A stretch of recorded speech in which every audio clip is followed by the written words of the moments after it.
मैं मिथिलेश सिंह, आपकी हिंदी की अध्यापिका। नमस्कार सभी को। बच्चों, ईश्वर की कृपा से आप सभी अपने परिवार के साथ सुखी व स्वस्थ होंगे।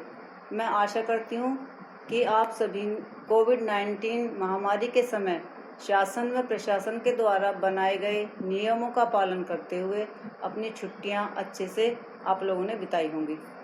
अब हमें दोबारा पहले की तरह अपने पठन पाठन में लग जाना चाहिए तथा अपने लक्ष्य की प्राप्ति तक पूरी लगन व मेहनत से निरंतर प्रयास करते रहना चाहिए।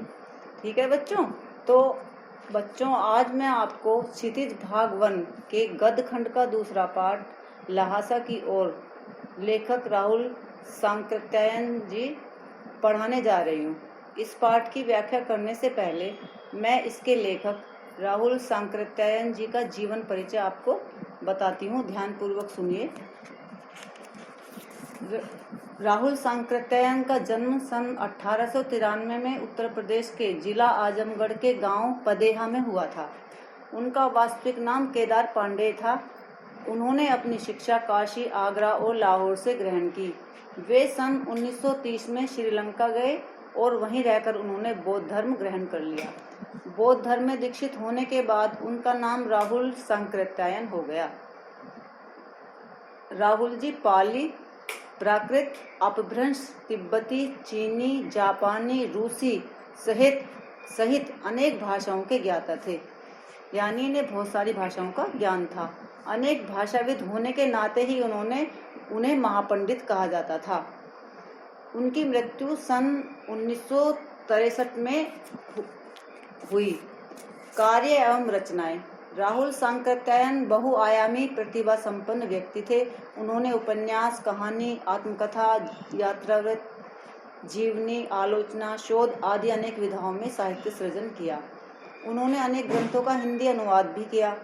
मेरी जीवन यात्रा, इसके 6 भाग: दर्शन दिग्दर्शन, 22वीं सदी, वोल्गा से गंगा, भागो नहीं दुनिया को बदलो, दिमागी गुलामी, घुमक्कड़ शास्त्र उनकी प्रसिद्ध साहित्यिक रचनाएं हैं। अब भाषा शैली देखिए। उन्होंने साहित्य के अतिरिक्त दर्शन, राजनीति, धर्म, इतिहास, विज्ञान आदि विभिन्न विषयों पर भी खूब लिखा है। विभिन्न विषयों पर इनके द्वारा रचित पुस्तकों की संख्या लगभग 150 है। राहुल जी ने अथक परिश्रम एवं लगन से ऐसी सामग्री प्रस्तुत की जिसे लुप्तप्राय माना जाता था। इस प्रकार उन्होंने साहित्य सेवा जैसे महत्वपूर्ण कार्य तो किया ही, प्राचीन साहित्य का उद्धार भी किया। यात्रा वृतांत लेखन में राहुल जी बेजोड़ हैं। अपनी घुमक्कड़ प्रवृत्ति के चलते ही उन्होंने घुमक्कड़ शास्त्र रचा। इसमें उन्होंने घुमक्कड़ी से होने वाले लाभों का विस्तार से वर्णन करते हुए अपना जीवन उद्देश्य घुमक्कड़ होना ही बताया। उनके मतानुसार घुमक्कड़ी से मनोरंजन, ज्ञानवर्धन एवं अज्ञात स्थलों की जानकारी के साथ साथ भाषा एवं संस्कृति का भी आदान प्रदान होता है। ये राहुल जी ने लिखा है। अपने इसी अनुभव के बल पर राहुल जी ने विभिन्न स्थानों के भौगोलिक वर्णन के अतिरिक्त वहाँ के जनजीवन की सुंदर झांकियाँ भी अपने लेखन में प्रस्तुत की हैं।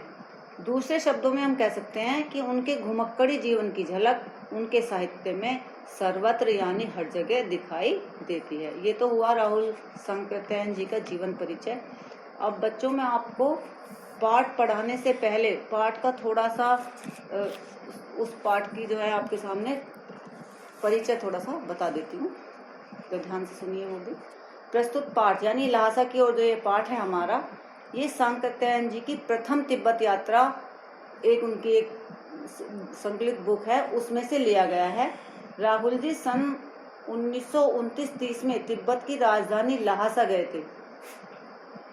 उनकी यह पदयात्रा थी जो नेपाल के दुर्गम रास्तों से उन्होंने की थी। नेपाल के रास्ते गए थे, बड़े कठिन उबड़ खाबड़ पर्वत क्षेत्रों से गुजरते हुए गए थे। इस पाठ में राहुल जी ने अपनी इस दुर्गम पद यात्रा का वर्णन किया है। ये जो हम पढ़ेंगे इस पाठ में, अपनी पदयात्रा को उन्होंने बड़ी ही रोचक शैली में प्रस्तुत किया है। उनकी इस पदयात्रा में हमें रोचकता तो मिलती ही है, साथ ही ज्ञानवर्धन भी होता है। वो बताते चलते हैं हमें क्या क्या भाई उनके एक्सपीरियंस थे सारे रास्ते में, वो सब हमें बताएंगे इस पाठ में। उन्होंने अपनी लेखीय दृष्टि को बड़ी ही सूक्ष्म व ग्रहणशील बनाए रखा है। तभी तो वे अपनी ल्हासा की ओर यात्रा में तत्कालीन तिब्बती समाज की बड़ी ही बारीकी से जानकारी प्रस्तुत करने में इस पाठ में सफल रहे हैं। ये पाठ मैं आपको बच्चों अब कल आगे मैं इस अगले वाले इसमें आपको बताऊंगी। आज के लिए बस इतना ही। धन्यवाद बच्चों।